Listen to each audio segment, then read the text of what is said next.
Hey everyone, today we'll be covering one objective, that is special cases of share evaluation. Okay, there are some special cases that we need to consider. Such cases include the zero growth and the constant growth models. Okay, so let's begin with the zero growth. So this is zero growth, and what do I mean when I say zero growth? I basically mean you have a dividend, okay? You have a dividend that gets paid at year one, okay? And let's call it D0, D subscript 0, okay? But this dividend is not growing. There is zero growth. So in the second year, you'll get paid D0. In the third period, you'll get paid D0, and so on and so forth. Now we're going to make a single assumption here. Assume infinite periods. Okay? If I assume infinite periods, what's the value of my share? Okay? And that's something we're going to investigate right now. First, we're going to let R be equal to the rate of return, and we're going to let D0 be equal to the initial dividend.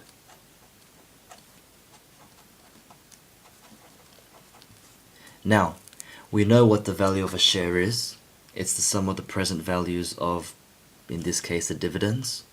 Okay, so the value of this share should be equal to D0 divided by 1 plus R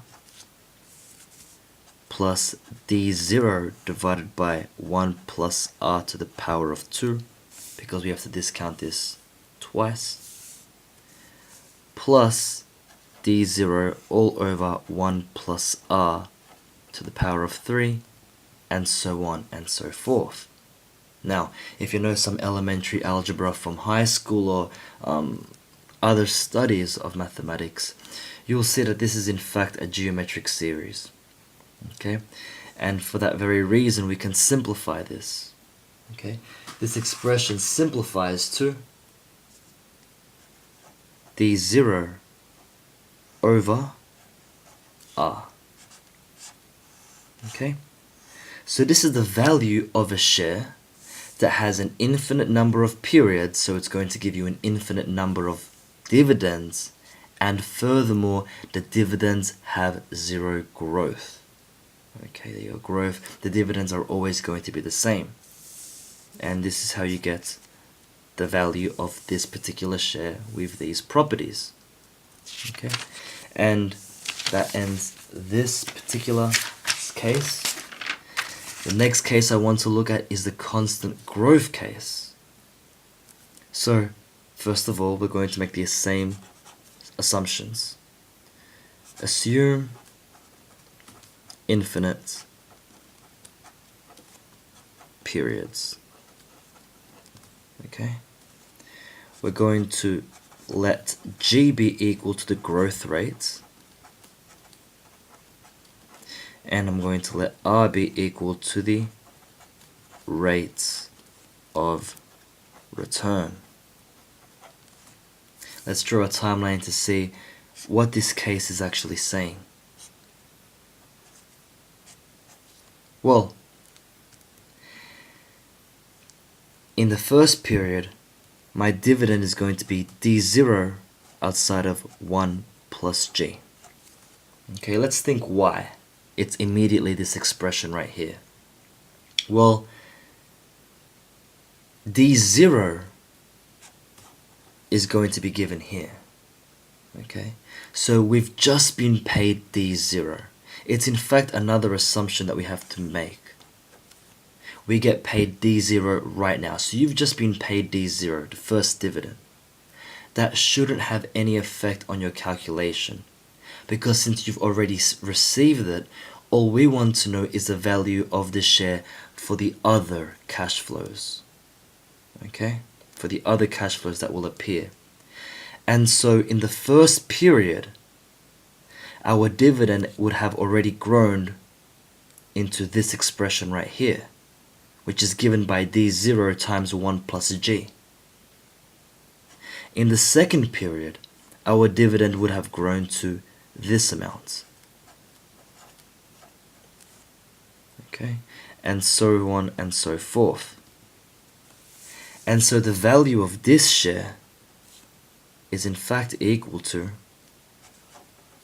d0 outside of 1 plus g all over 1 plus r plus d0 all over 1 plus g squared all over 1 plus r squared plus d0 all over 1 plus g to the power of 3 all over 1 plus r to the power of 3, and so on and so forth, because there are infinite periods. Okay, so this all looks relatively okay, and there is no shortcut generally speaking. We have to do this the long way, but it's important that you intuitively understand the concepts that are happening here. Now, what if we assume that R is greater than G? Okay, if we assume that the rate of return is greater than the growth rate, then this implies that 1 plus R must be greater than 1 plus G, obviously. And this gives rise to a simplification. And that simplification is that the value of the share is going to be equal to d0 outside of 1 plus g all over r minus g. Okay, r minus g. So that's the value of a share with constant growth, and assuming, and this is another important assumption, that the rate of return is greater than the growth rate.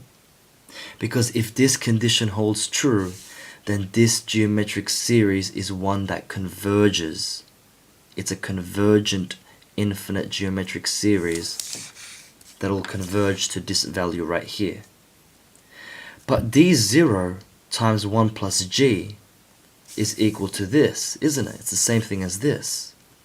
But this is also equal to d1, and d1 is simply denotes the dividend received in the first period. So you can also write this as d1 all over r minus g. But this is the main formula that you want to remember. So a quick recap. We looked at two different special cases of growth models. Not growth models, share valuation models. The first is zero growth, where the dividends do not grow at all, and you're simply getting the constant dividend every single period. And the value of this particular share with these circumstances is given by this. Next, we have constant growth, and this is in fact also known as a growing perpetuity. Okay, also known as a growing perpetuity. And a perpetuity because it's you're getting an infinite amount of cash flows, and we call it growing perpetuity because your dividends are growing. Okay? Now if R is not greater than G, then this does not exist. When you evaluate this share, you are going to have to do it the long way. But still, it makes sense. However, if R is greater than G, then all of a sudden this series condenses, or more formally converges to this formula right here.